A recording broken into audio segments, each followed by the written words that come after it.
get started since we do have a quorum, and we'll turn it over to Lauren. Okay. So for the Department of Corrections, Deanna Levy from my office will be giving the overview of the budget.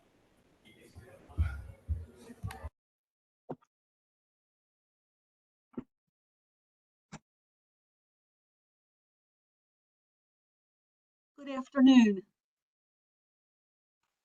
Good afternoon. The proposed fiscal year 25 budget for the Department of Corrections totals $54.9 million, an increase of $2.9 million or 5.6% over the fiscal year 24 budget. On page 2 of the analysis, the largest portion of the department's budget, the general fund budget, totals $53.8 million and increases by $2.8 million or 5.5%, primarily due to increases in the department's two largest contracts for food services and medical services, as well as personnel expenses. The special fund portion of the budget, which reflects the activity of the department's commissary account, totals $1.1 million and increases by $85,000 or 8%.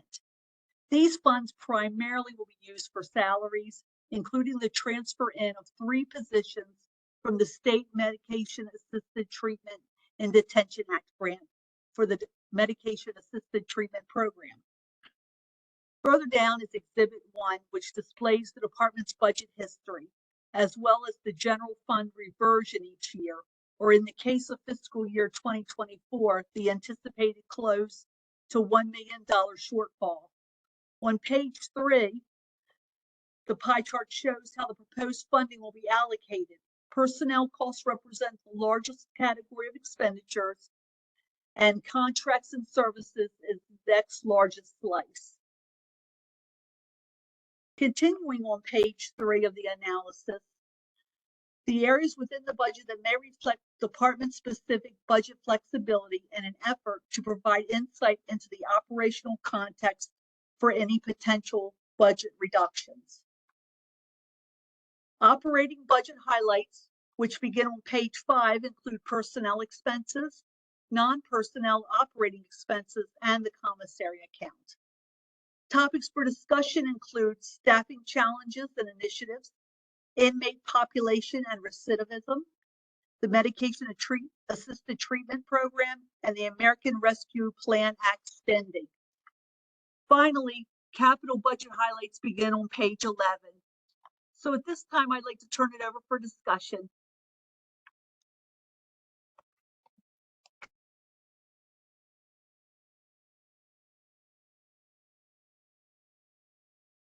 Dr. Pesterfield, I think that you're up. Thank you very much, sir. I appreciate that. I'm going to start off just talking a little bit about some of our department successes. This past year, our recruitment, we decreased vacancy rate for correctional officers from 35% to 5.8% over this past year. Over 1,080 candidates recruited through job fair events and advertisement campaigns. 86 officers, correctional officers in 2023 and 32 in 2024. As of note, this is a very good thing. Our retention rate from 2023, 2022 has increased 45%, and from 2023 to comparing that to 2021, 54% increase in retention rate within our ranks of correctional officer. Facility improvements, our lock replacement project for all housing units on Kenilworth, that was 223 doors and 10,600 locks. Metal window screening project replaced 259 windows that have become structurally unsound. We painted the entire Kenilworth interior buildings that included 14 units, 360 cells, and 18 day rooms. In our staff wellness area, a new gym equipment and improved facility space were put together for the staff. and are being used very happily by our staff. We also obtained a Cortico Wellness app. That's a 24/7 access to online wellness application where staff can talk to individuals about mental health issues or other concerns that they have within their life. That is anonymous to anybody but themselves in the company. And canine operation since 9/28/2020 until 2/29/2024, the canine unit has intercepted narcotics worth and exceeding $1.3 million. The MAT program, the Medical Assisted Treatment program, started April of 2023, and it has grown from 39 participants to right at 200 participants. We have the largest group that are in this process in the entire state of Maryland. The closest one is about 110 participants. So we're proud that we're getting a lot of folks in there that get that help that they need. Alternatives to incarceration and reentry services. There's 629 offenders placed on home detention in 2023. That's a cost savings to the county and BCDC of $4.5 million. 2,199 offenders participated in court-ordered pretrial and community programs in 2023. And distribution of 50 Chromebooks to reentry unit and resource fair were distributed this past year. We've also started a Narcan training and distribution process where working with our health department, we have a vending machine in our lobby that's accessed by the public and the incarcerated inmates free of charge. They can get as many Narcan doses as they wish out, and that's been used quite a bit. And we are currently in the process train the trainers with the health department for Narcan, and all of our staff, all our correctional officers will be required to be trained and carry Narcan while they're on duty in the facility, and be able to administer there where necessary. Those are some of the highlights that we have. As far as the budget summary, the proposed FY budget for corrections, like was said earlier, is $54.9 million. That's an increase of $2.9 million or 5.6 over the 24 budget. I'll give you a note. I've also have our newly appointed Deputy of Operations, Jennifer Megan's on the call, and she will address some of these areas. Budget flexibility. The department's budget is driven by personnel and contractual service cost pressures. For FY24, the department is running at approximately $1 million budget over and higher than anticipated because of the food cost, contractual cost, and personnel cost. As we all know, we go to the grocery store, the prices are a lot higher, and that's being reflected back in our cost for feeding our incarcerated inmates. After experiencing highly vacancy rates in 2023, again, the department has implemented recruitment and retention initiatives, including salary enhancements and hiring bonuses. And the department has a vacancy rate that has declined from 35% to 5.8%.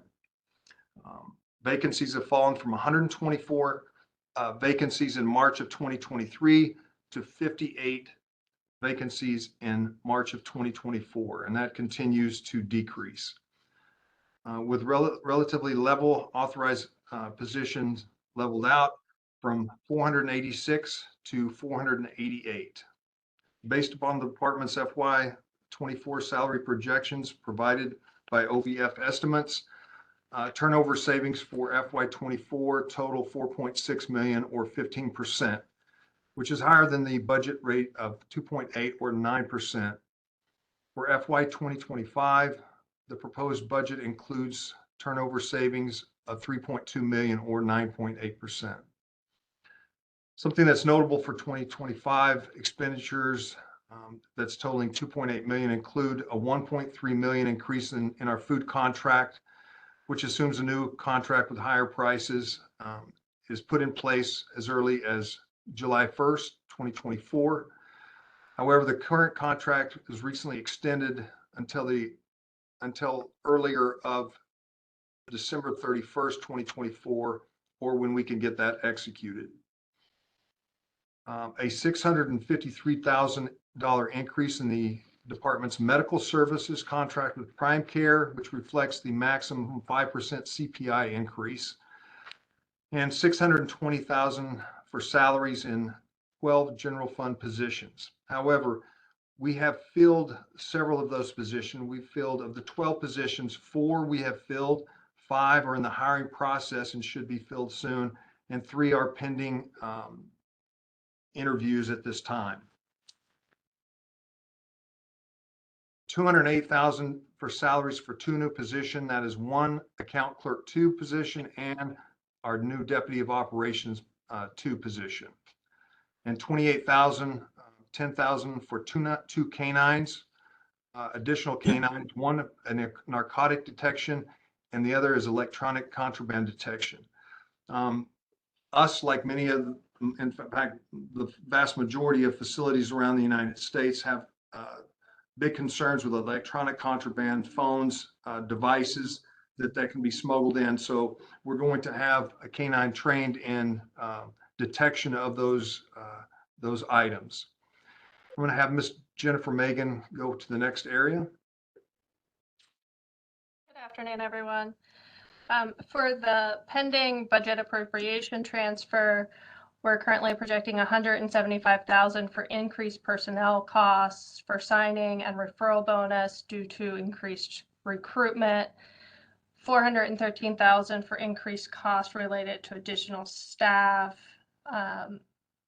equipment, vehicle repairs, operational expenses, office supplies, and uniforms, $400,000 for an increase in the Aramark food service contract. And then the operational budget highlights for the general fund with the personnel expenses totaled $34.9 million. That was a $1.5 million for the salary enhancements, $311,000 for the FY25 effect on the FY24 COLA, $63,000 for the personnel annual review that will take effect July 1. $325,000 for decrease for the overtime. And then those were just the highlights of that. And then I think I'm going to turn it back over to you, Walt. Okay. On non-personnel operating expenses total of $18.9 million, or 35% of the general fund budget. That's an increase of $2 million or 12.1%, and that's due to the primary, like we talked about before, $1.3 million increase in food services from Aramark, $653,000 increase with medical services, $130,000 increase with uniforms and related supplies, and that's due to our success in hiring. You hire a lot of people, you've got to make sure that they're uniformed up and equipment ready. And $120,000 for equipment and vehicle repair services, as well as $73,000 decrease, which reflects a 2024 one-time purchase totaling $51,000 for the contraband detection system, which is basically a system that's when our staff and other individuals enter our facility, there's an electronic detector that can tell if somebody has a cell phone or whatnot. And I'll turn it over for Jennifer for special funds. So the commissary fund totals approximately $1.2 million, which is an increase of $85,000. The fund will be used primarily for salaries, including the transfer in of 3 positions from the medication assisted treatment grant that was previously in place. We are working on attempting another avenue for that as well, but those 3 positions are going to be moved to commissary for FY25. that was it. Walt, back to you. Yes, thank you. Staffing challenges and initiatives. As of March 31st, 2024, the Office of Budget and Finance advised that the 481 general fund authorized positions, there were 58 vacant positions, down from 124 in March of 2023. The department has a vacancy rate for correctional officers has declined again from 35% January 23 to 5.8% in March of 2024. Our recruitment and retention, the department has a $73,000 in budgeted for bonuses in 2025. The bonus payout as schedule looks as $1,000 at hire, $1,000 at the completion of the academy, $2,000 at completion of second year of employment, and $1,000 at completion of the third year of employment. Another area is the inmate population and recidivism. The department has an average daily inmate population of 1,118 as of March 31st of 2024. That's a 104 individual decrease compared to 1,225 as of March 31st of 2023. The department is also seeing the current recidivism rate is 37%, and that's a decrease of 3% from the 40% noted last year.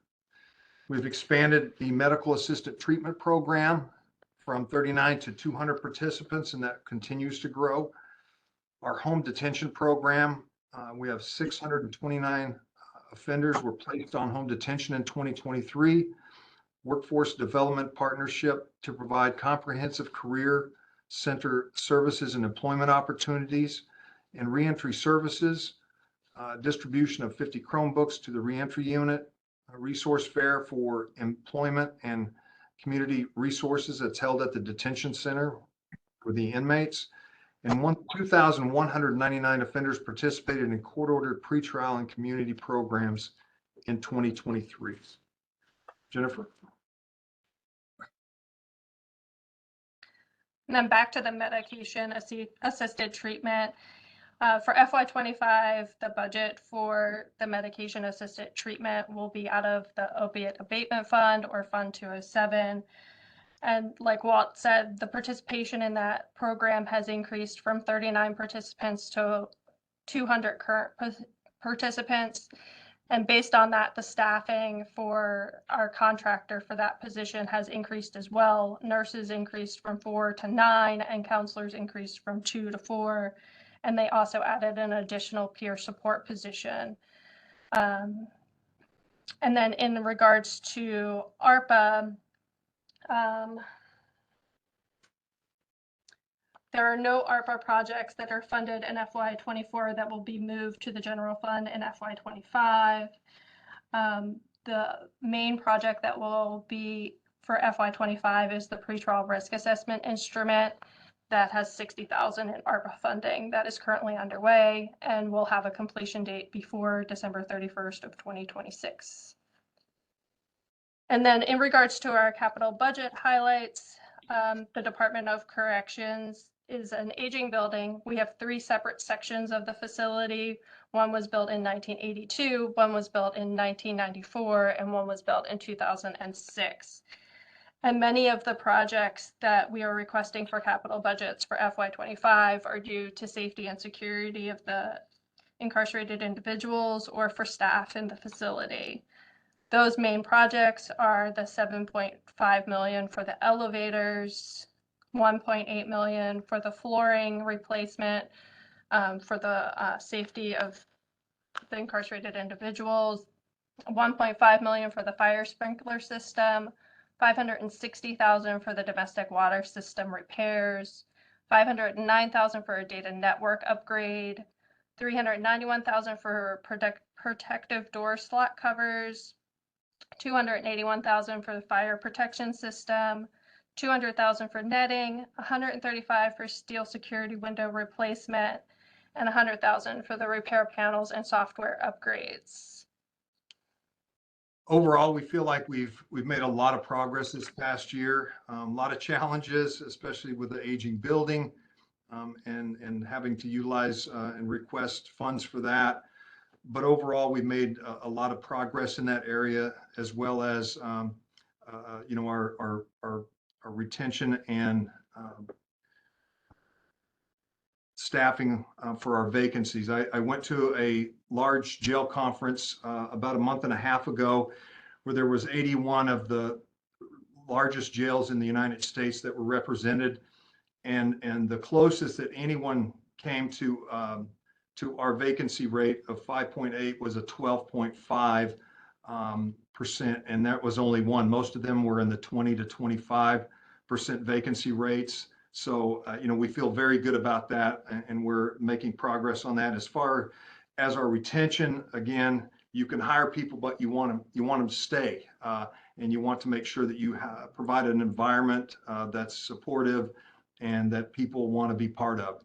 And so I feel like with our retention rate, we've really increased that tremendously, and we want to continue to see those numbers continue on.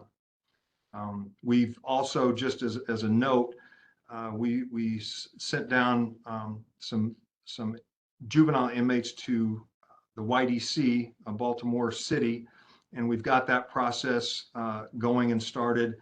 So we feel good about that, trying to get the juvenile individuals out of our facility as soon as possible. And the courts have been very instrumental in that process too, and trying to get these individuals out. Last week we were down, I think, 3 or 4 juveniles. It bumped up a little in the last few days, but most of those are scheduled to get out within the next week. Thank you. Okay, thank you, Mr. Pesterfield. Do any of the members have any questions, comments, or thoughts to share with Director Pesterfield? Mr. Chairman. Any take? Yes. Was that Councilman Ertel or Councilman Jones? Yes, Mr. Chairman, I just wanted to congratulate Director Pesterfield on all the work that he's been doing, especially as it relates to the vacancy rate. I was very, very impressed. I know the administration has been very supportive and have given you the resources that were necessary to go out and really, really make a dent on the vacancy rate. And I think it's a model for other departments to follow. And I know that some other departments are in communication with you to figure out exactly what did you do and how did you do it. But from my point of view, it looked like it was a full court press where I saw you everywhere, telling people about the position. And, you know, even at a community event that I had, much to my surprise, I was advised that when your staff came out and did some recruiting, they even picked up a person there. So it was clearly a full court press going around the county and other places to get people to be interested in corrections, and it appeared to have worked. So congratulations. Thank you very much. I really appreciate that. And you're right, it was a full court press. The administration has been fantastic in supporting, as well as the council.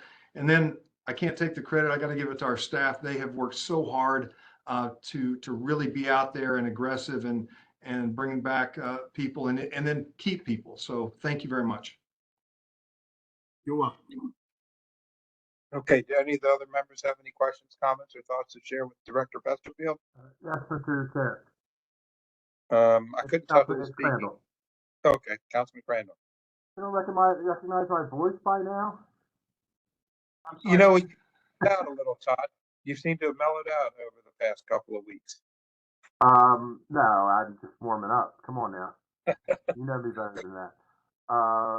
Director Pesterfield, I think it's kind of be an echo of Councilman Jones' sentiment here, but you know, I think that we learned in the past year that the press can sometimes get a little ahead of things when complaints are not just your agency, but sometimes council members, sometimes the county executive and various agencies. The press can kind of take citizen complaints and make them into something that sometimes they just aren't. would you like to just address the progress you've made and how you guided the agency through that criticism and how are things looking like now within your agency with regard to conditions, especially for juvenile inmates? Absolutely.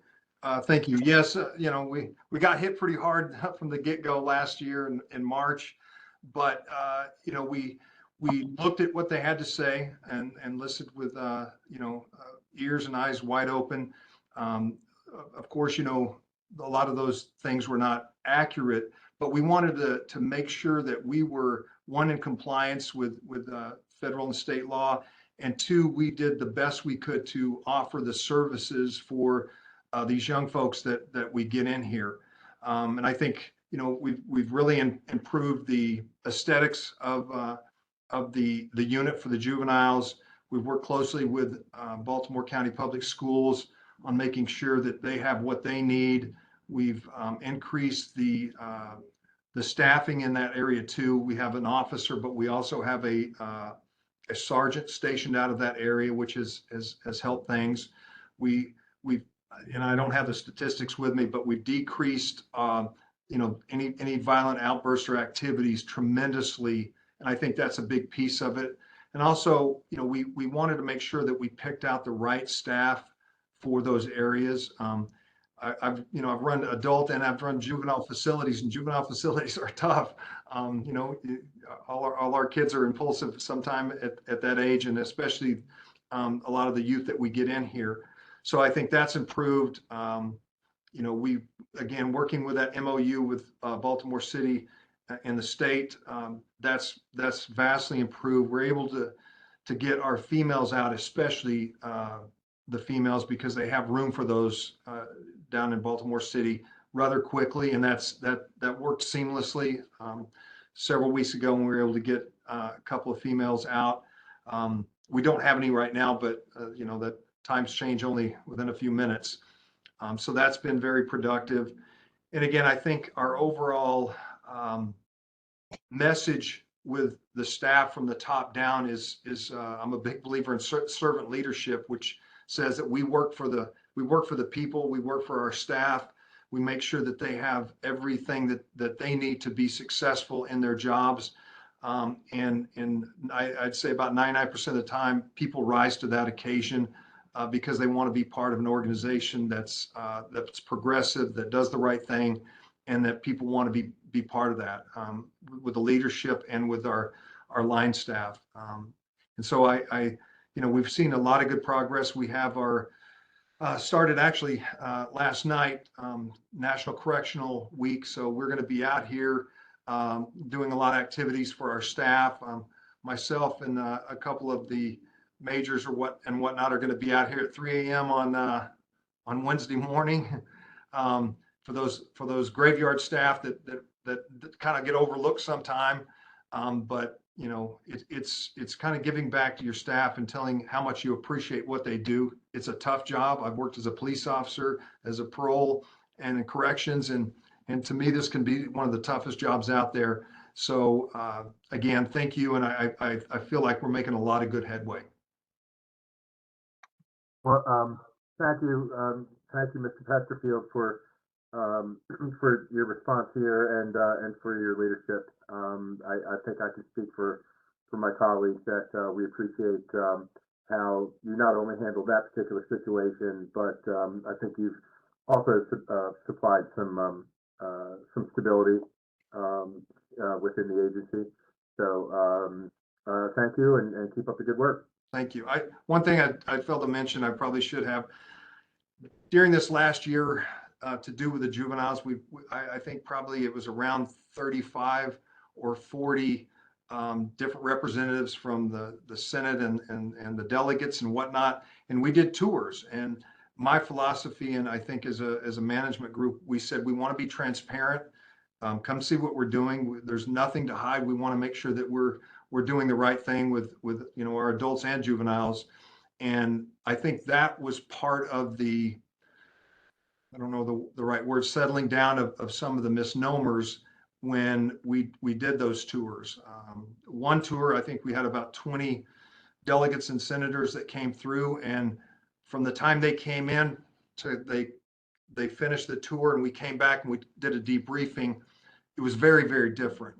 And what they saw and the questions they asked, I think were very beneficial to displace some of that negativity that was brought on. So thank you. Councilman Young. Thank you, Mr. Chairman, and thank you, Mr. Pressfield.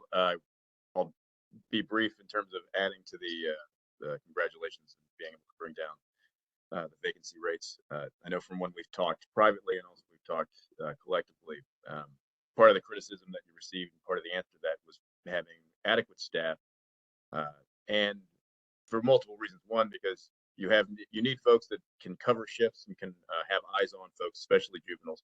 And you also need folks that aren't fatigued by covering overtime that's required and necessary because there are other vacancies. So bringing that number down was huge to addressing some of the issues and criticism that you received early in the year. So that's a huge piece.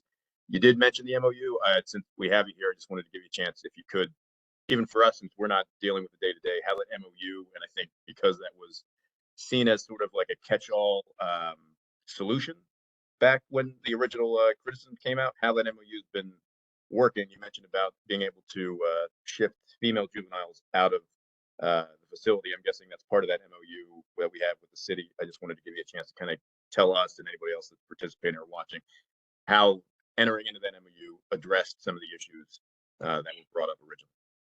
Sure. No, it was a concerted effort by the CE's office and administration along with our department to find some solutions for having the least amount of juveniles in our facility as possible. We went down as a leadership group and we did a tour. We talked to their administration, their superintendent, their staff. We also brought other entities within our department down there to talk with medical, school liaisons and whatnot to make sure that we were online for the needs that they had to do that process. Even now, and when we sent a couple of females, juveniles down within this last couple of weeks, they've got a lot of room for females, which is good because that's our toughest area to try to house and make sure that we're within PREA. The males, I think they were 30 to 35 over their capacity this last month or so. So that's a tougher for us to get those individuals out. But we always want to monitor that and see what we can do if they do have space. As long as the court has been, since this all came about last year, they have been very receptive to trying to get those individuals out into other juvenile facilities within the state as soon as possible. So I think that's kept our numbers down over the last probably 90 days. I would venture to say we probably have an average of 6 males. Sometimes it may get down to 3 or 4. Sometimes it'll pop up to 9 or 10. We popped up a little bit this last weekend, but the judges and the courts will get those out pretty quick. I'm probably not answering your question. Yeah, the process is is kind of slower than we wanted to get it started, but once we have got it started, it's gone very smoothly. We've got good communication with the folks down in Baltimore City at YDC, and it's been a good thing, and we want to continue that. Yeah, I think you're right. That's just fine. I also think the reality of what the MOU meant versus we didn't have one, and now that we do, and now in practice, as you said, this facility was never built or intended to house long-term juveniles. There are facilities that do, and part of the criticism that we didn't have an MOU where other jurisdictions did, now we do. And it sounds like they have room for our female juvenile detainees, but they don't for men, but we still are able to accommodate when need be. And actually having those staff positions filled makes it easier and safer for those folks when they are in our care and control than they were prior to having all of those vacancies, I'm guessing. Absolutely. No, it's much better. It's much better for, especially, again, I say the females, because we don't have that many females at one time. We may get 1, we may get 2. And, you know, if we didn't have this option, there would be more isolation for them. And that's not a good, healthy thing for any juvenile or person to say the truth. So this enables us to get them in a facility that, you know, has the resources and has the structure that's built more for juveniles than what we have, for sure. Right. And just, I'd be interested in talking with you offline, just because I have a few questions that aren't really budget related, specifically policy related to solitary confinement. You know, there were concerns about some of the juveniles, and some folks had complaints and how those are managed, but I'd be happy to talk with you and your staff offline. The last budget question, so I can leave it to any colleagues that have any other questions. The capital budget requests were around 13.1 million with multiple projects. Are those expected to be finished this year, or that's the goal, or are these a list of ongoing things that could roll into next year as well? You know, to be realistic, can we get all these done within 2025, 24, 25? We're hopeful. We're really pushing for as many of those as we can. You know, I think you know, there was some financial woes back 3, 5, 10 years ago, which kind of probably, and I wasn't here, so I don't know for sure, but put a kibosh on some of the progress. And we push our facilities and our contractors as hard as we can to get as many projects done as possible. But to say that we're going to finish them all, I'm an optimist, and I like to push hard to make sure that we get what we're wanting to get done. But we're going to effort 100% to get as many projects finished and completed within this next budget cycle as possible. No worries. And sometimes that we can recognize that our capital budget is aspirational sometimes. So I just wanted to get an idea from the 13.1 million what you were expecting. So no worries. Appreciate the time. Thank you, Mr. Chairman. And we'll talk offline. Thank you. Thank you. It looks like Deb Schindel wants to chime in for an answer here. And then Councilman Jones right after that. Let me just say this, Deb Schindel has been fantastic to work with us, as is Mr. Carpenter, so we appreciate it very much. No problem. We are partners in this endeavor, and I do want to mimic a little bit about what Director Pesterfield said. Is if you look on the spreadsheet we sent, some of them are actually require design. So it takes us a little bit longer to do those, because we'll take, it could take up to a year to get the full design for a capital project. Then we go out to bid. So some of these will be done in FY25, the easier low hanging fruit as we call, and some will be multiple years depending on the actual complexity of them. And what whether a design is needed, if that helps. That's all I wanted to chime in. Thank you. No, it definitely helps. And sorry, Mr. Chairman, to just follow up to be interested in talking with you about knowing that there are multiple years. How many on the list are from last year as well? That we can talk again, Deb. As you are the expert in it, and I know you got a list of these things, just since we're looking at it as a snapshot for fiscal 25. What are carryovers, and what are, like you said last year, what was being designed, and this year what's actually being started? So I'd be interested in having a conversation with you about that too. Absolutely. Thank you. Okay, Councilman Jones. Yes, thank you very much. I just wanted to chime in one time and just give a quick shout out to the administration, as well as the state's attorney, Scott Schellenberger, for making that MOU happen and being able to move our juveniles that ended up in our county jails to the Department of Juvenile Services in Baltimore City. So, well, I guess I wanted to give them a shout out for their efforts as well. Very good, agreed. Okay, any additional questions? Mr. Pesterfield, I have a couple of comments and questions. What is the current census of male juveniles and current census of female juveniles? Are you asking what crimes are being brought in on? No, the number, the census. How many male juveniles do we have incarcerated in our custody right now, and how many female juveniles do we have? At this moment, we have 0 female and we have 11 male. Prior to the weekend, I think we were at 6. So there was a little activity with juveniles and guns this past weekend, that there's several were arrested. We've got at least 2, if not more, slated to leave this week. And I would imagine because it's Monday, there's going to be more hearings, and we'll have a list of, I would expect 4 to 5 to be able to be moved out within this next week, maybe 2. Okay, and that's all males you're referring to. That's correct. When I visited, I think there were 14 males, and there seemed to be a lot of camaraderie amongst those guys in the quad. And just share some of my experience with my colleagues. The males, when I visited that quad, there's, like I said, there was 14, and they were, I guess when they saw a visitor come in, they were sharing their thoughts about, Always. yes. So it was every opinion you could imagine was shared. Visiting the female juvenile, there were 2. One was actually leaving at the time of my visit, and so she was leaving, and the other was. It was kind of sad in a way because, do you call them a quad? Am I using the right term? Yeah, quad unit. Yeah. A unit.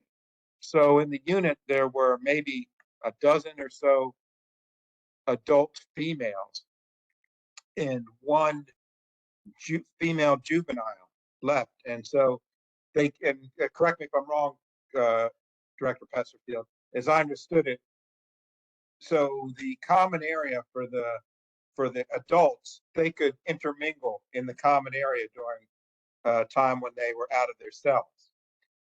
However, the juvenile could only be released out of her cell when the adults were not there. And so it seemed very isolating to me that the lone female juvenile would be by herself when she's out of her cell. And I think that's what I'm assuming is very difficult for you, Director Pesterfield. You said it exactly correct. We have to keep them separated as best possible, and it's not the best separation method, but it's the only one we really have.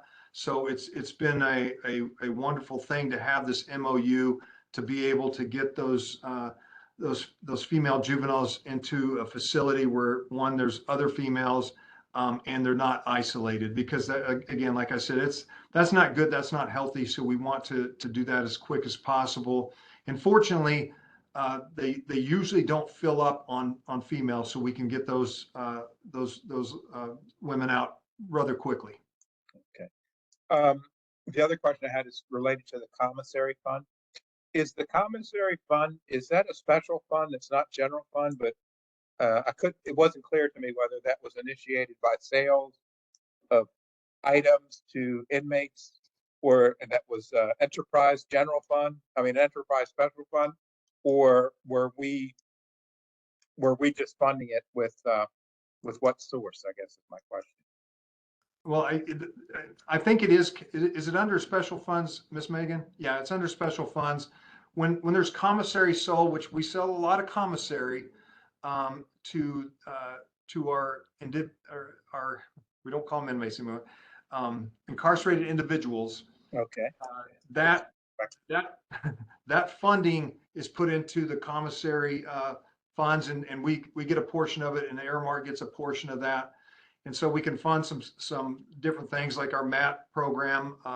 We have an individual that works in the MAT program that's funded out of that. And then we can use that stuff that it goes back to the benefit of the incarcerated individual. I'll give you an example. We again, with the juveniles, we wanted to enhance their living space.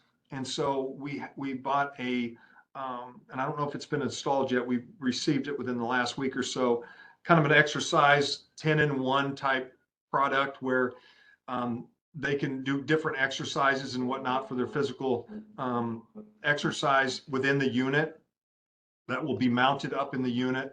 But we can use some of those funds to be able to purchase that, because it goes back to the benefit of the incarcerated individual. Got it. And I have one last question, and I'm not sure if it's for you or for the auditors, because I didn't quite understand. I'm going to just read it And if you or the auditors can offer some clarity for me, that would be helpful. It relates to turnover.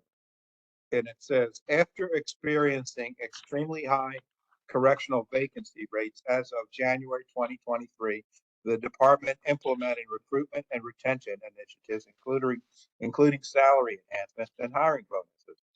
And the department advised the vacancy rate for correctional officers declined from 35% to 5.8%.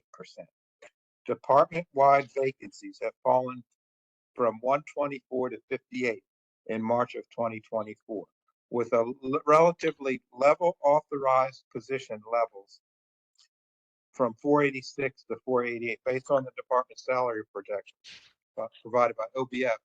Estimated turnover saving from 4.6 million or 15%, whichever is higher than the rate of 2.8 million, or 9% for the proposed budget includes turnover savings of 3.2 million. I wasn't clear in that statement what we have in the budget for turnover and how that addresses the actual turnover. It was really unclear to me. And I don't know if that's for the auditors or for OBF, but I couldn't make heads or tails of that sentence, those things. Anybody want to take a shot at that? Okay, I guess what I'm trying to get at is there a level of turnover that is, and maybe Lauren, if your staff can look at this and get back to us, what I'm trying to get at is what is the current level of turnover and what is the highest level of tolerance that we could live with in terms of turnover at the correctional facility. It looks like the Office of Budget and Finance is projecting about a 15% turnover rate for fiscal year 24. And then the budget is including 9.8% for turnover for FY 25. Mm-hmm. And Kevin has his hand raised to Yes. add to Yeah. that. Can you hear me, Mr. Chair? Yes. Thank you. Yeah, Mr. Smuggins is right. This was based on a line with the 4-year average, based on what we've seen going through as with the turnover analysis. Here's what I'm trying to get at. What is the level of turnover that the county council has only one authorized function in all of this, and that is to cut. That's the only thing we can do. If we're looking at turnover, what is a level of turnover that we could trim out without harming the function of the correctional facility? Well, Mr. Chair, and I don't want to speak for Director Pesterfield, but I think that the level of turnover that we have budgeted is probably where we want to leave it. We are going, Director Pesterfield will be coming to County Council with a bat for about $1 million based on salary savings or salary overages and contractual overages later this month to finish out the fiscal year. So I feel like that how it's been budgeted has been adequate. About that bat, Kevin. Is the bat coming from where and what's it going to? The bat will be presented to County Council. It will be coming from salary savings from the police department to the Department of Corrections. And I think it's just shy of $1 million, and that'll be in front of you in June. Okay, so this is kind of what I'm getting at. So last year, the police department came with $2 million to bail out the fire department. No pun intended, I guess. And now the police department is coming out to bail out corrections, no pun intended, with $1 million.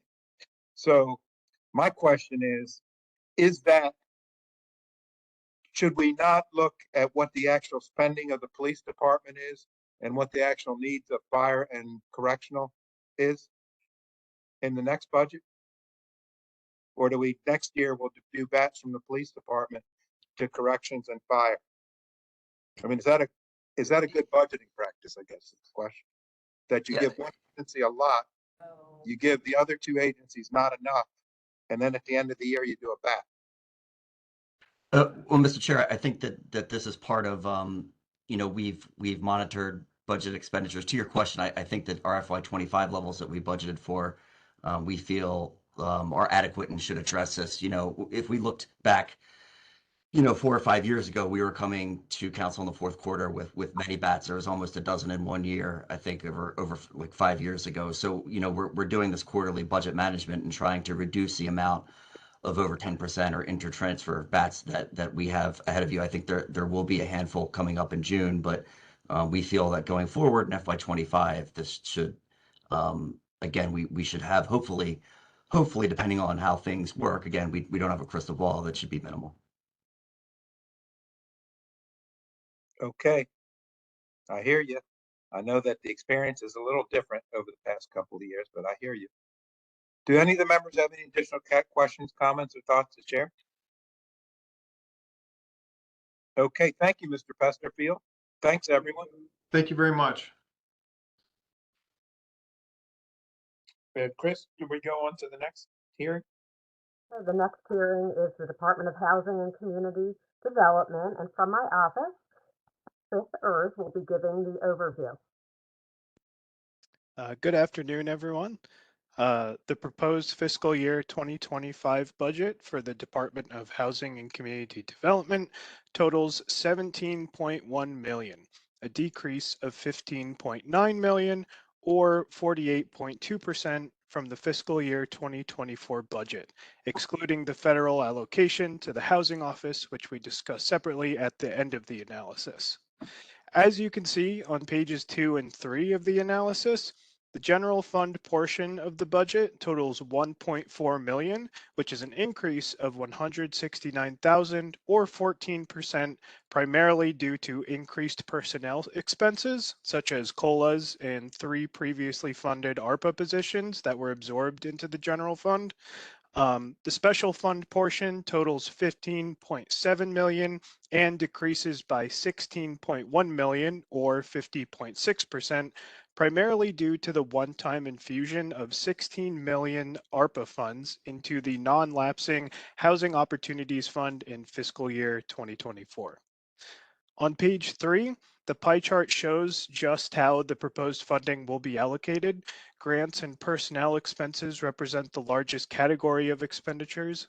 Also on page 3, the analysis notes the areas within the budget that may reflect department-specific budget flexibility in an effort to provide insight into the operational context for any potential reductions.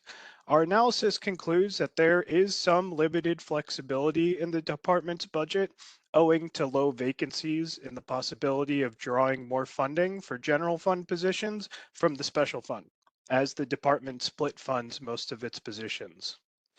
The operating budget highlights section starts on page 4 and analyzes the drivers of the changes within the general and special funds. Personnel expenses, which total $1.3 million and reflect 92.1% of the general budget, are detailed. On pages 5 through 7, the analysis reviews the new proposed appropriation to the non-lapsing Housing Opportunities Fund, how Housing Opportunities funds have been utilized so far, and plans for them in the future. Also on page 7 reviews the county's neighborhood stabilization/conservation programs and their anticipated impacts in fiscal year 2025. Pages 8 and 9 review the county's homelessness prevention programs and eviction prevention programs, how eviction prevention funds have been used to date, and the number of individuals and households the department has served across all of its homelessness and eviction prevention programs during fiscal year 2023 and fiscal year 2024. Page 10 briefly reviews the department's planned use for ARPA funds, and page 10 also includes some basic information on the proposed appropriation of federal funds for the Housing Office. At this time, I'm happy to turn it over for discussion. Do any of the members have any questions, comments, or thoughts to share with Mr. Ers? Okay. Mr. Hickey, I think you're up. All right. Well, good afternoon, Chairman Patoka, members of the council, esteemed colleagues, members of the auditors team. There have been a lot of good questions this year and a lot's documented here. What I'm going to do So many interesting things to plug into. I'm going to give some initial comments about some of the accomplishments and where we're headed for next year. And then I'm going to address a couple of the auditor's questions or comments directly, just to provide some clarity, and then, of course, open up for whatever questions there are. I've had the honor of leading the Department of Housing and Community Development for the last 3 years since it was established by this council. It's been a pleasure working with all of you, and I think there isn't a member of the council here that we haven't worked with closely on constituent issues and community investment projects. So I'm excited to talk a little bit about what we've been through this year and what we're looking forward to in FY25. The DHCD team's been busy over its first 3 years, as you know. This includes standing up a nationally recognized eviction prevention program during the pandemic that delivered over $115 million in rental assistance directly to tenants, preventing almost 9,000 potential evictions during that time. Of note, the housing stability model that we created during COVID is now being used to monitor for issues and provide assistance when needed to families in crisis situations, such as those impacted by the tragic bridge collapse. Part of what we've tried to do throughout are to build structures, utilize COVID money smartly, but build structures that we can continue to utilize after the pandemic is long in our rear view. DHCD has also invested in the expansion of the coordinated entry system. Many of you know it as 887 Time in partnership with DSS, providing a modern front door for those facing homelessness or eviction. Coordinated entry is operating in compliance with HUD regulations for the first time in many years, and is truly that front door for people feeling that they're facing a sudden change in housing conditions. We've worked collaboratively with developers, communities, and importantly, members of this council to make critical advancements in housing production, which include the largest attainable housing deal in the county's history, the recent deal with MCB. And there's more to come on that front. Interesting note, I think Chris hit this in his comments, but our proposed FY25 general fund operating expenses, less than 1.4 million. I think we may be the smallest department from a general fund perspective that you're going to see in any of the hearings and the agencies you review.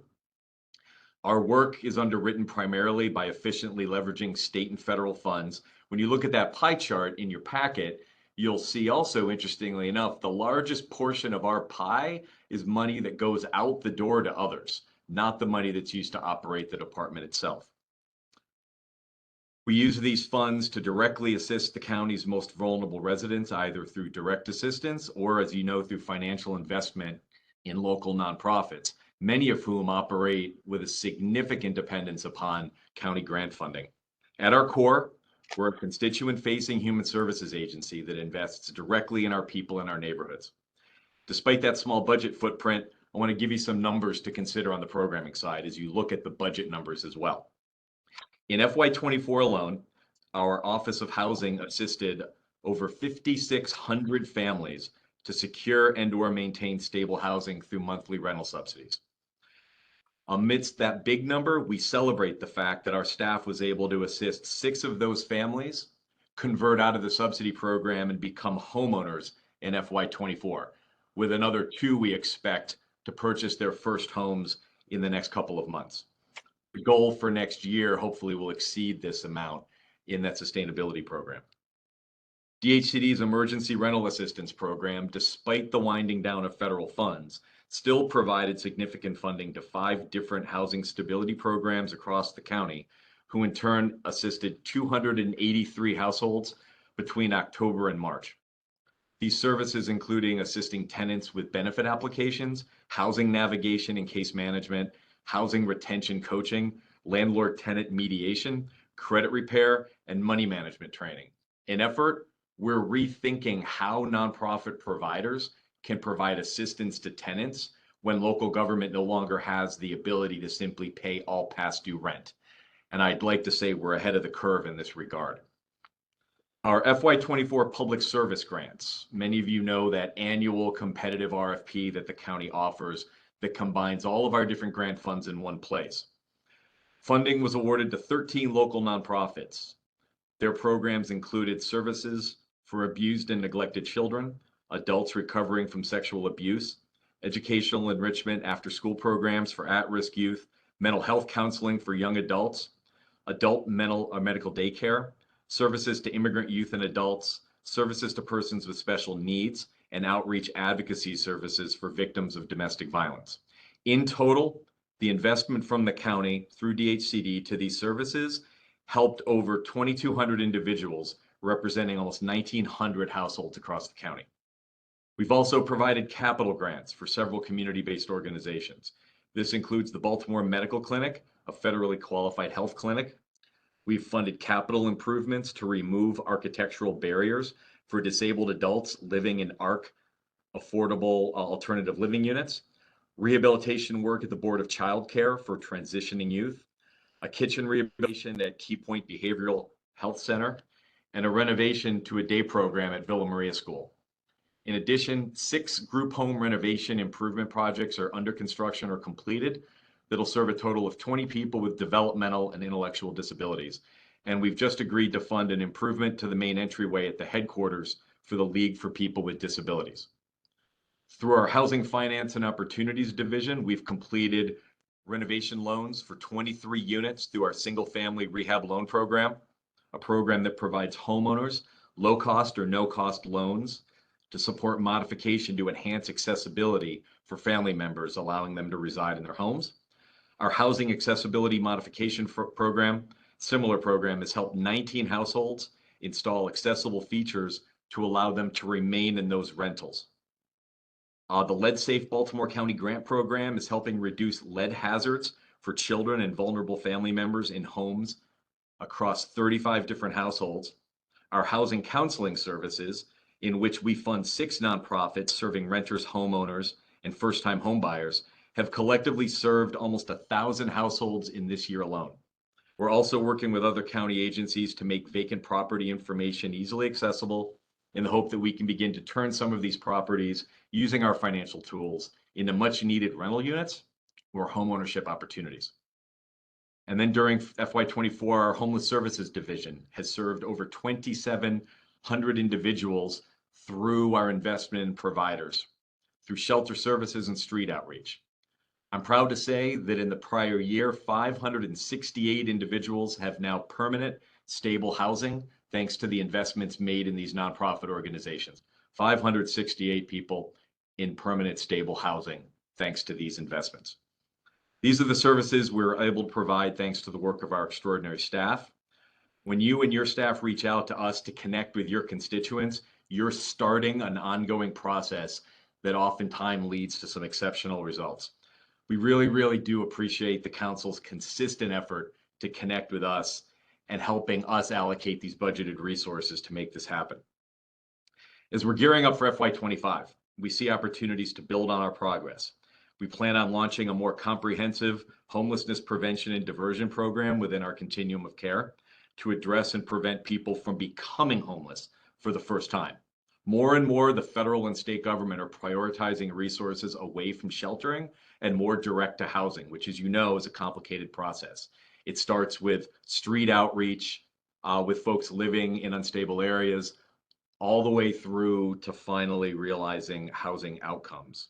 We've hired a housing stability manager that many of you have had a chance to meet, Sade, who has worked with us to develop a collaborative approach to dealing with encampments and street homelessness throughout the county. We'll be growing our programming through the addition of a new housing stability manager, Crystal Parker, who many of you have had a chance to meet. We'll be growing our programming associated with the preventions of eviction and expanding into more foreclosure prevention work. And as we plan to continue finding ways to meet our attainable housing goals in the midst of a national housing crisis, at one of the times in history that it is the hardest to do housing development because of cost increases, we'll be working with each of you to continue to identify projects that meet the needs of Baltimore County residents, work within your districts, while making incremental progress towards finally completing our requirements under the VCA. Following extensive assessments of our Housing Finance, Office of Housing, and our Grant Management divisions, we'll be working hard in the upcoming year to implement dozens of recommendations to improve our agency and bring us together. If you know, when we were put together, we had very little time to combine into one integrated, unified agency.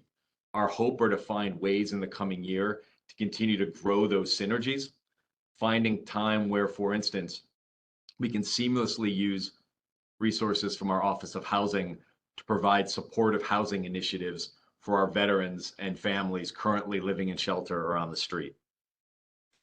It really has been an honor and a privilege to serve in this position. It's been a whirlwind 3 years with the pandemic, the housing crisis, one different housing related issue after another. But I think we've done a great deal working on this together. I just want to tackle a couple of quick things the auditor mentioned and then open up for questions. We do have 2 general fund vacancies, I think, that were highlighted by Chris, only 2 throughout the agency. Our deputy director position, which has been vacant for a few months. We are doing a national search for a deputy that we hope can help me lead all of this strategic planning work in the coming months to build on the recommendations in hand. We also have a fair housing manager position that we hope to rewrite and integrate into our housing finance division. The more housing deals we do, the more of a need we're going to have on the back end to help manage the assets and loans. We're going to need to grow that team slowly over time. And I did want to address one of the notes from the auditor. In addition to the Housing Opportunity Fund, we had a $2 million allocation that was called Housing Stability. I just wanted to be clear, that allocation of funds was to allow DHCD to continue to extend some of its COVID area work that we started with ERAP funding. That includes access to free legal services for tenants. We've operated legal clinics in the courthouses in Essex, Towson, and Catonsville for low-income tenants coming to court, allowing us to help mediate disputes with landlords, absolve the danger of eviction while also preventing the need for the county to have to provide the past due rent, helping folks reach payment plans and the like. We've also been funding coordinated entry in the absence of additional federal funding to ensure that that portal remains open and growing. And we've also allocated some of these funds reserved for tenants who need to move but can't afford the security deposits in higher rent areas, which is one of the requirements under the VCA. We expect most, if not all, of those $2 million to be expended by the end of this budget year. And then finally, I'll end on this. There was a question in there about ERA funding. That was the last gasp of federal funding that we received on the eviction prevention side. Our team was able to leverage those funds to help almost 10,000 households in the last couple of years, utilizing $61 million. And I want to remind everyone that a few $1 million of that amount were reallocated from other jurisdictions that had a hard time spending. We got those bonus funds and were able to put them to work for county residents. So with that, I will pause and entertain whatever questions or comments the council has. Do any of the members have any questions, comments, or thoughts to share with Mr. Hickey?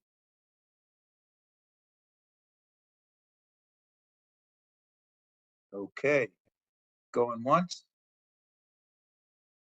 I have a couple of questions, Mr. Hickey, if no one else would. Yes, So- Mr. Chairman. Did someone else? Oh, okay, yes. So let's talk about, in previous budget years, the council approved an appropriation of 16 million. That was kind of your first year. And then next year was 3.3 million.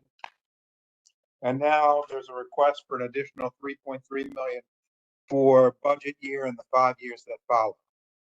Can you tell me what the fund balance is? Let's start with the 16 million. That was the first year. Of that, what's the fund balance to that? And then last year there was $3.3 million. What's remaining out of those 2 fund sources? Oh, gotcha.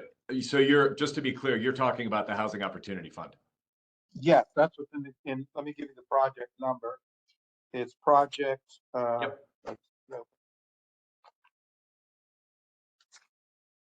No, I've got you, Mr. Chairman.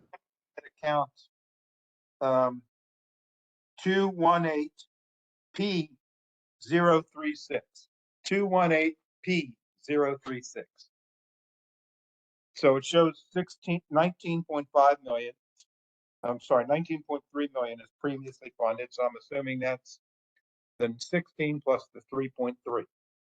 So I'm trying to figure out of that 19.3, what do we have in that account left in general fund going into the next fiscal year? At the end of, what will we have beginning fiscal year 24 of 25, which would be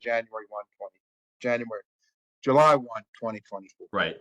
So there are currently, in the Housing Opportunity Fund, there are currently no general funds. The 3.3 will come in FY 25. That is 3 million of funding in general funds to housing production for deals that are eligible under our voluntary conciliation agreement.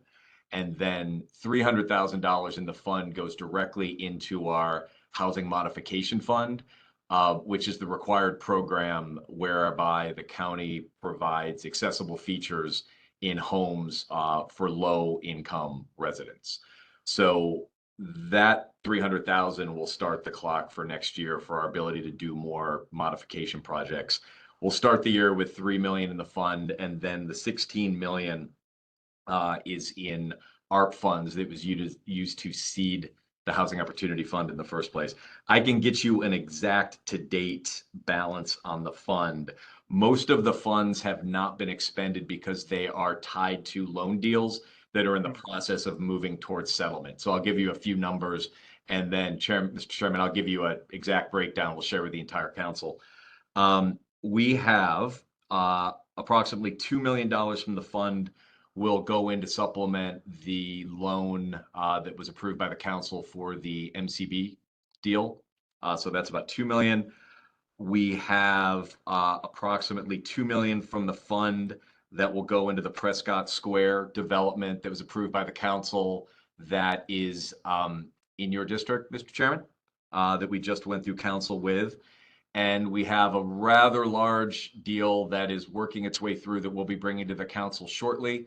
That'll be in the neighborhood of $8 million for acquisition and renovation of a fairly large property in the central core of the county. I believe, and let me just double check, approximately $1 million has been spent so far of the 16 million to date. Adding those, that will be another 8, 9, 10, 11, approximately 12 to 13 million will be spent in the coming weeks. And then we have 3 pipeline projects that between CDBG funding, home funding, the rest of the Housing Opportunity Fund, we have to figure out how to make all of those deals work. So our anticipation is that the majority of the fund will be depleted in the next 6 to 8 months. And we've been exploring a number of other opportunities to seek additional funding from HUD and others to continue to do some of these needed deals under the VCA. But that was a lot, but I'll get you a list too that breaks all that down. Well, thank you, Mr. Hakeen. I think I misspoke. I realized that 16 million was ARPA funds. Correct. But what I'm trying to get at is, if you look at page 147 of the capital budget book, if anybody wants to follow along, and on page 147 of the budget book, capital budget book, it says it has total cost, prior authorization 3.3 million. And then 3.3 across the board. So I guess the question I'm trying to get at is, and I'm really trying to key it on fund source and budget year, even though some people believe it doesn't matter, that, lawn list is okay. The question I'm trying to get to is, of that 3.3 million from last year, Okay. how much will be unencumbered at the end of this year? So, and if anybody from OBF wants to jump in, I'll give you the basics of this. So when I came into this position, funding for housing production deals resided in the Economic Development Revolving Loan Fund. The county has been putting in 3 million a year into the housing fund to address the requirements under the VCA, and has been putting in $300,000 a year as part of the VCA agreement for the modification fund. We have a balance of funds under the modification fund, which has been an ongoing discussion with the VCA parties. There is a balance because so far it's been limited to existing voucher holders. We want to open that fund up to low-income disabled renters across the county. So that's an ongoing policy discussion with the VCA complainants. Of the 3 million a year that's gone in, there was only approximately $4 to $5 million left in the economic revolving loan fund. All of those dollars, and we can get you an exact, all of those dollars, Mr. Chair, are tied to specific housing deals that have been in that settlement pipeline for a while. One of which you might know, Ridgedale, which is that enterprise. Councilman Ortell is aware of this one. It's going to take a really long time to get that deal settled because of a number of costs keep going up. So we haven't settled yet. So the money's encumbered with deals. We can provide you with a breakdown of where everything is. Yeah, so that's great, Mr. Hickey. If it's encumbered, that's great information. Okay. That's what I'm trying to say. Sure. We have 3 million each year for the next 6 years. What have we encumbered? And if it's tied to MCD or Prescott Square or Ridgedale, if it's tied to some deal, I think myself and my colleagues will understand that. The question is, I guess what we're trying to get at is there amount out there that's not tied to a deal? What is it? And if it's related to our compliance with our meeting the voluntary compliance agreement, we understand that too. But let's say we're only doing $3 million a year that's actually being encumbered. Then we have to maybe have a new discussion on a voluntary compliance agreement where we're doing our best, but we're only tying up. What I'm trying to do is not tie up all the general fund if we're not going to spend it in that fiscal year. Oh, I gotcha. Yeah, no, I understand that. We'll get you the list. I mean, my concern is the opposite, that we're going to be looking at other federal funding sources to make sure we have enough of a pipeline to do the deals. So, but it'll be easier. Let me put this in a summary form for you. We'll get it right back to you, and then it'll be pretty clear where we are. Yes, I'm not trying to cripple our ability to get federal funds. I'm just trying to see what are we making the most out of our general fund, and there's only, I hate to use this term, slop left over at the end. Gotcha. Thank you, sir. That's not a budgeting term, is it, Mr. Reed? Slop left over at the end? All right, we'll get that to you right away. Okay, thanks. Do any of them other members have any questions, comments, or thoughts? And please, my colleagues, never mention that I said slop left over at the end. It's not really a good term. Just some meat that fell out of your taco. Yes, good one. That's what I meant. Meat that fell out of the taco. Director Hickey, I had a quick, simple question, I hope. Yes, sir. So, by the way, you should be commended for your work on getting us closer to this, 1,000 number. I think it looks like we're at 754 or something like that. I might have read that wrong, but getting there. Knock on wood, when we get to 1,000, are we done, or do they come in just with a new agreement, or does it start all over again? What's the One of the positions we added, Councilman, over a year ago was a VCA compliance officer to get into the weeds. There's the 1,000 number we talk about, then there's about 20 pages of different technical issues that we need to stay on top of to make sure we can close this out. But the one you can't sort of do your homework at the very end is the hard unit production. So if we meet the goals, wrap it up, and hit our other numbers, the agreement should be closed in 2028. Good. Okay. I mean, do you anticipate, one of the things we see is a lot of angst about senior housing, which we don't seem to get any. Yeah. Well, we don't get credit for, but we also don't seem to be getting the dollars for either. I mean, is that something that once we get to that number, we can try to renegotiate with the federal government to get funds for senior housing as well? Well, what I'm right. Housing, that is. And by the way, I heard you say this at a meeting recently. We have a dire need for senior housing in the county. You're absolutely right. And you're also correct that we can't count senior restricted units under our VCA numbers. I will say that in many of your districts over the prior couple of months, you've seen us come to council with loans, grants, or pilots that were essential to getting preservation deals done. The senior housing we have has gotten old and needs to be recapitalized and renovated. We're helping fixed income seniors stay in places like Weinberg House, Merit Station 2. So we are, even though we are prioritizing the VCA, we are expending significant capital and strategic resources to support those developers trying to do senior housing.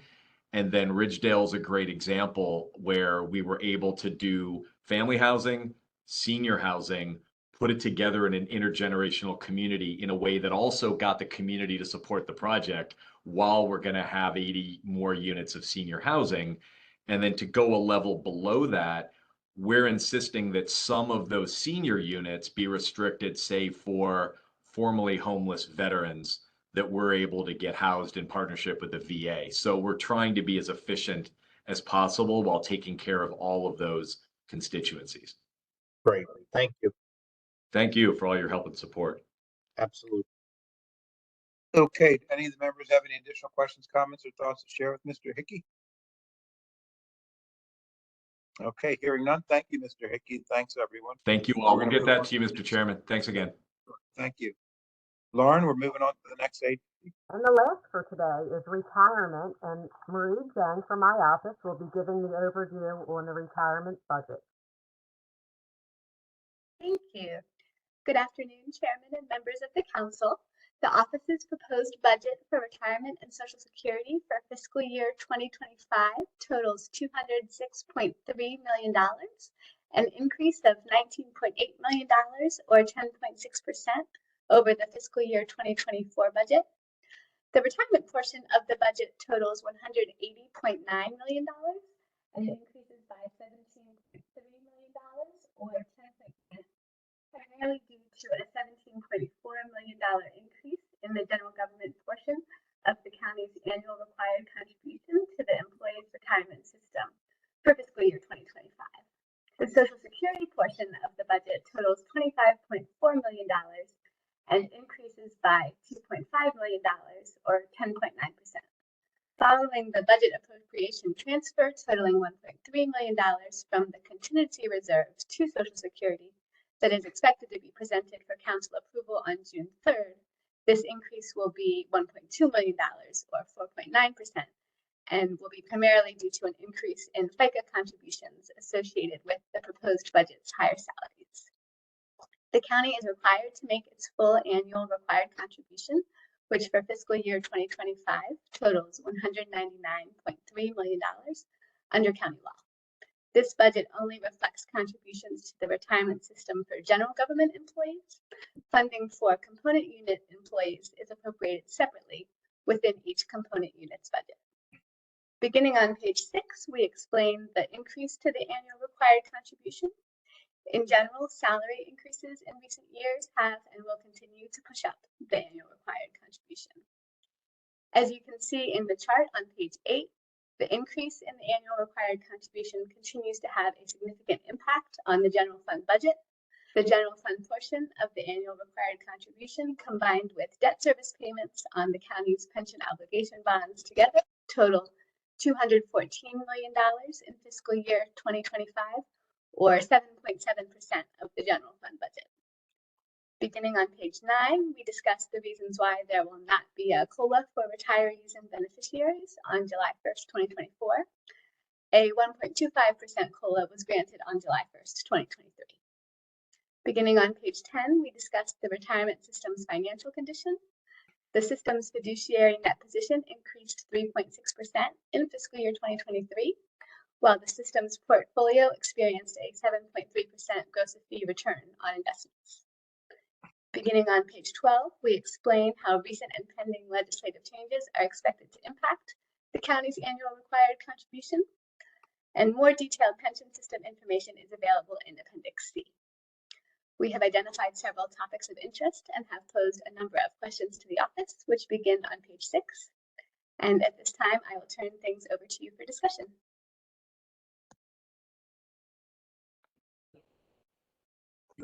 Thank you, Ms. Jang. Do any of the members have any comments, questions, or thoughts to share with Ms. Jang?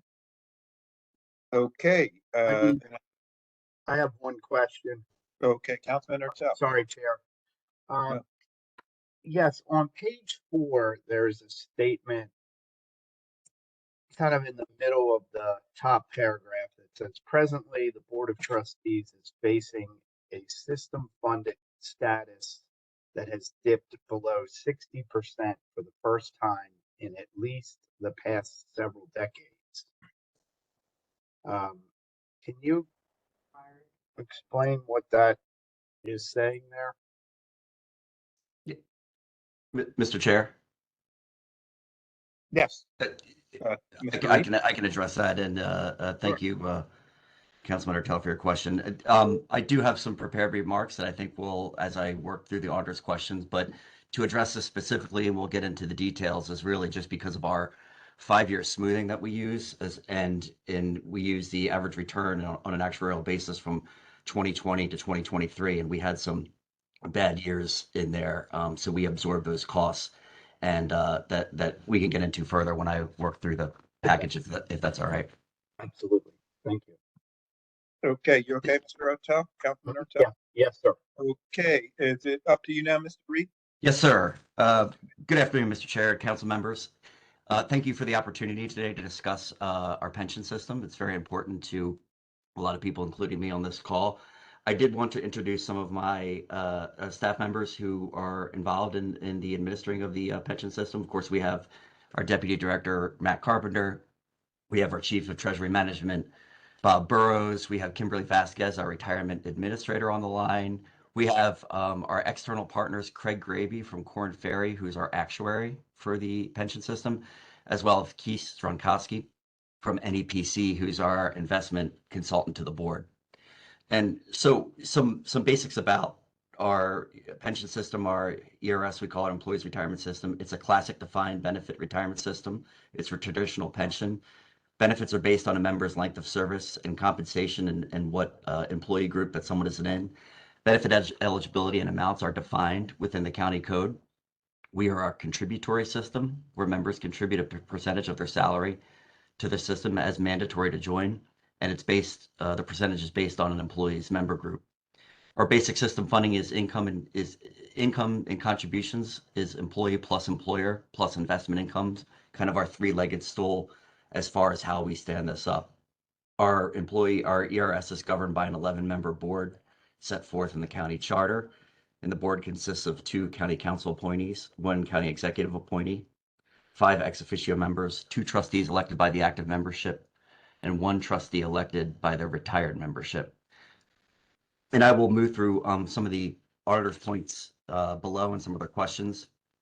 As usual, I'd like to thank Ms. Schmuckelson. This is a great write-up to the retirement system and exactly where we are. So the first question is talking about discussing our options for meeting the demand of the county's ARC over the next 5 years. And again, as we have every year, we do plan to continue to meet the ARC every year as we have done in the past. We have demonstrated, the administration has demonstrated a focus and a commitment to adequately fund this. And if surplus funds are identified and available, the office will consider one-time contributions in the future. And we appreciate the spending affordability's policy for allowing those exclusions should we have one-time funding in the future. From a budgetary standpoint, we project going into the future about a 6 to 10% increase in our budget contribution to fund the system each year from our employer contributions. And this is calculated by Korn Ferry, our actuary. And just to put it in perspective, next year we are projecting, or Korn Ferry is projecting a 7.6 increase in FY 2026. So this is really in line with our current projections. The question mentions options. What options do we have for meeting the demand of the ARC? And you know, quite frankly, we don't have many. Although the board can always review methodologies for funding. An example would be if we did need some budget flexibility and we needed temporary relief, we could start a fresh basis where you start out the amortization period basically by restarting your mortgage, where we would pay a little less now, but we would pay more interest later.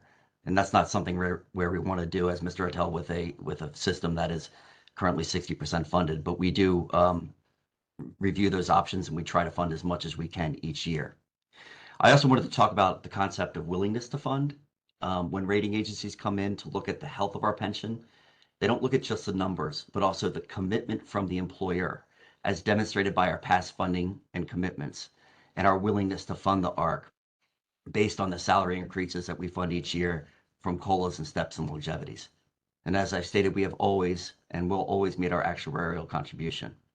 This is more further evidenced by the administration's additional $50 million that we added in FY 2023 when we had one-time cash to increase our funding status. Our next section of the deals with retiree COLAs, and as Ms. Jang pointed out, eligible retirees will not be receiving a COLA this July. I would like to stress that retiree COLAs are not discretionary, nor are they guaranteed, but determined based on Section 5-1-235 of the County Code.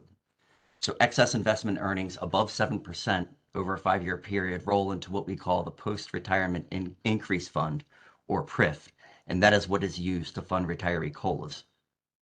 Eligibility for COLAs in the future vary upon where a member is. All members who retired prior to July 1, 2010 are eligible for a COLA.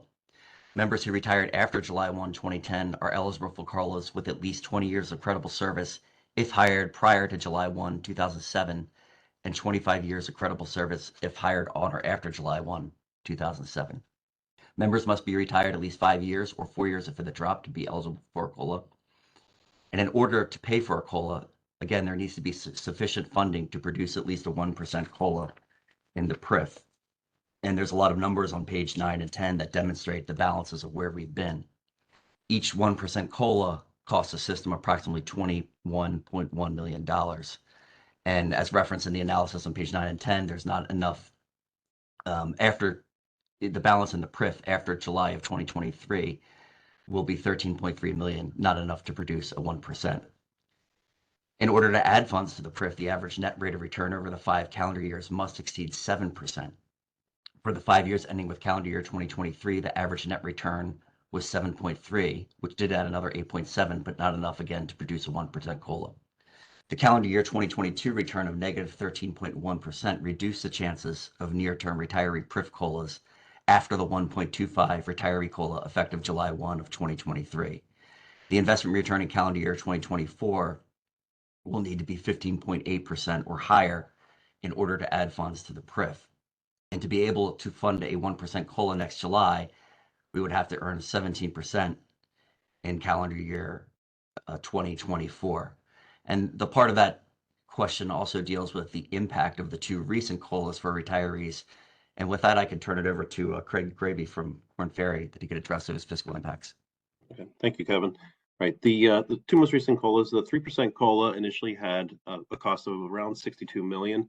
And that's what happens is the money gets moved as part of the PRIF methodology, and it funds those COLAs. But if there were no COLAs there would be additional funds. So effectively what happens is, if there were no COLAs, you would have that extra $62 million in assets, and the liability would be, or the unfunded liability would be reduced by that amount. So again, initially $62 million for the 2022 COLA, $25.8 million for the 2023 COLA, and that's being amortized at $1.7 million a year. And if I didn't state it, for the 2022 COLA is being amortized at $3.9 million per year. So the combination of those two is $5.6 million in annual funding over what is now a remaining 22-year period. And the current balance of those 2 COLAs that would be unfunded liability would be $86 million. Thank you, Craig. Any questions for Mr. Gravy? Thanks. Do any of the members have any questions, comments, or thoughts? Okay. So, Mr. Chair, the next section deals with the financial condition and investment policies, and the office should be prepared to discuss the system's financial condition, including when the funding status is expected to start increasing. And again, as we have seen, the funding status is currently 59.2%, down from 60.2% last year. And this is because of our 5-year smoothing methodology. And again, we had bad years in FY 2020, obviously, if we remember where we were there, and FY 22 that we are still absorbing in FY 22. Remember, interest rates shot up and stocks went down. The system is designed to strengthen over time once these prior negative returns kind of drop off. And absent excess investment returns, the payments to the amortization schedule are what will move our funding status closer to 100%. And the payment schedule increases 3% per year, so our current payments have a smaller impact on the funded status. And as we get closer to the end of the amortization period, again, we're currently at 22 years for a majority of this liability to be paid off. And you'll see the funding status hopefully improve more dramatically, so that in FY 2046, assuming we're meeting our investment objectives, that we would be closer, we'd be about at 99% funded. Again, assuming we meet our investment goals and we continue to fund the ARC as we have. There was a question about increased reliance on contractors affecting the maturation rate of the system. This isn't really a significant factor on the maturation rate. Our reliance on contractors does lessen the burden on the retirement system, but we have a well-established kind of inverted ratio of workers to non-workers, which is not uncommon in a mature system that we see, such as ours.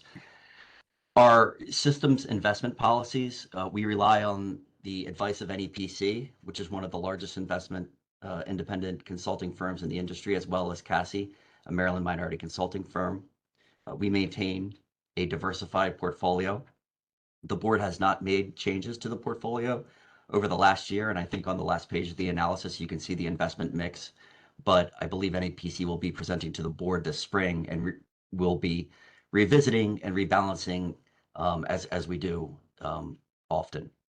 And I'll turn this over to Keith Stromkowski of NEPC if you have anything else, Keith, to add on our investment policies, or if the members have any questions. No, yeah, I mean, I think you provided a great summary there, Kev. And next week we'll be talking about the targets and the asset allocation. And just a reminder, we met last year, and the plan is still running around 52-53% equity, so a little bit lower than public fund peers. For those that like to look at that scorecard there, about 20+% in fixed income, and then the rest is in alternatives, which you call private equity and private debt. I was trying to scribble some numbers down as we went through. So 2022, the diversification of the plan, I think that was a good tell, right? The plan was down a little bit more than 12%, and both bonds, equities and bonds were down significantly more than that. So the diversification certainly paid off on that front. As a firm, we're cautious right now, right? We think interest rates are going to be higher for longer. We think inflation is going to be higher for longer. Fixed income, if you think about it, is a little bit more attractive these days. We've gone from, essentially 0 on bonds to north of 5%. So possibly a shift into that area as well. So that's kind of high level of what we're thinking and what we're doing. And I see a few hands coming up, so we'll certainly move to the questions. Councilman Jones? Yes, thank you very much. I just had 2 questions. First of all, thanks for the program. Thanks for being here today. I just had 2 questions. Number one, how would we describe, or how would you describe our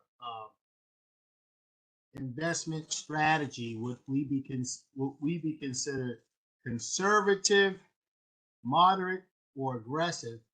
And then how do our returns stack up against our neighboring jurisdictions, particularly, say, Montgomery County and Prince George's County and Howard County? Okay, I would put you towards conservative, maybe leaning a little moderate. But if you think about if you think about the riskiest assets in the portfolio, that would be stocks or equities, and you're running lower than your public fund peer group, and that's national. I don't have the Maryland numbers right in front of me there. So certainly more conservative on that front. Your target return, we talked a lot about the funded status, right? You're about 6.35. The national average is 7. So we're a little bit more conservative as far as the target return we're trying to get on that front as well. And I think last year, Kev, I don't know if you remember, Kevin, but we had some statistics around what the other municipalities in Maryland have. We work with a few others, so I would say your position probably similar to them, and I would say your returns are probably there as well.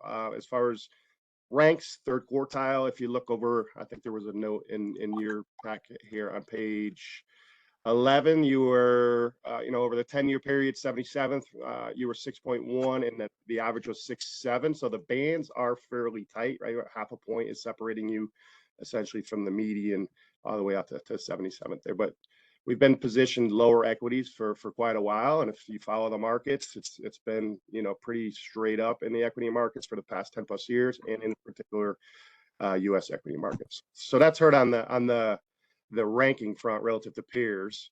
On the return front, again, the bogey, if you want to look at that, 6.35, or the national average of 7 over I think the number in your book over the 5 years is 7.7. So we've achieved those objectives that we set out kind of in that policy. And that all feeds into the funded status over time. So one more question, if I may. So you're gonna look to make some adjustments in the funds in terms of the portfolio. Mm-hmm. Do you normally do that on an annual basis or sooner?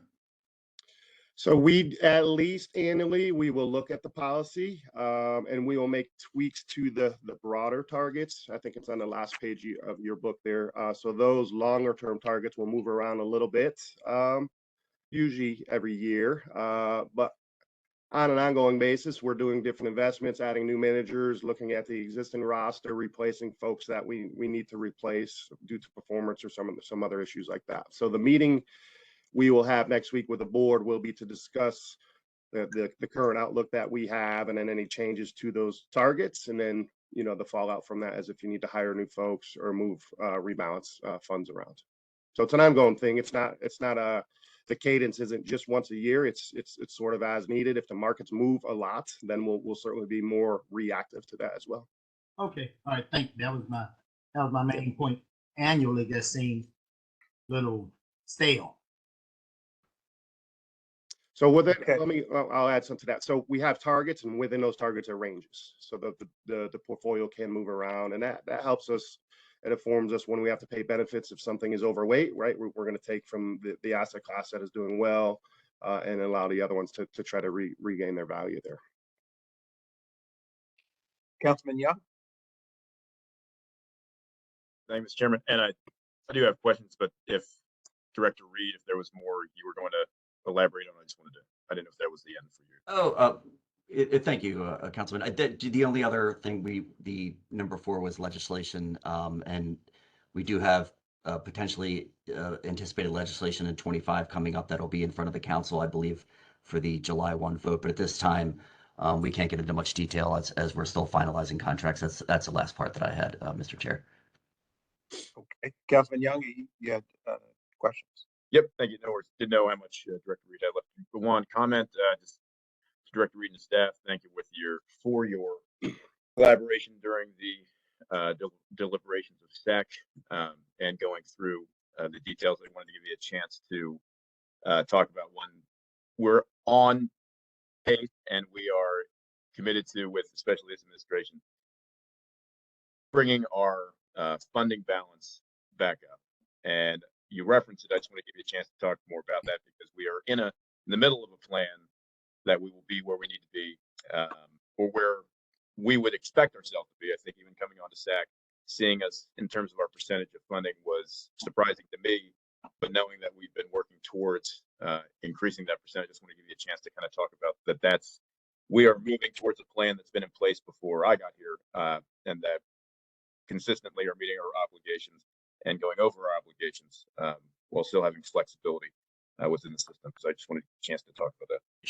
Sure. Thank you for the question, Councilman. And I assume you're referencing the funding status of the system as a whole. And yeah, so we've been laser focused on fully funding our retirement system and our OPEB trust, and the retirement system is actually more stable and more mature than the OPEB trust. But this is, let's be realistic, this is a cost pressure, right? And we're looking at long-term budgets of, I said 6 to 10%. Next year we're looking at 7.3, but But, as long-term projections, I would, look at, as we looking at COLAs and steps and longevities, we have to pay labor more. We're in the constant competition with our peers for labor as far as what we pay our folks, our public safety folks.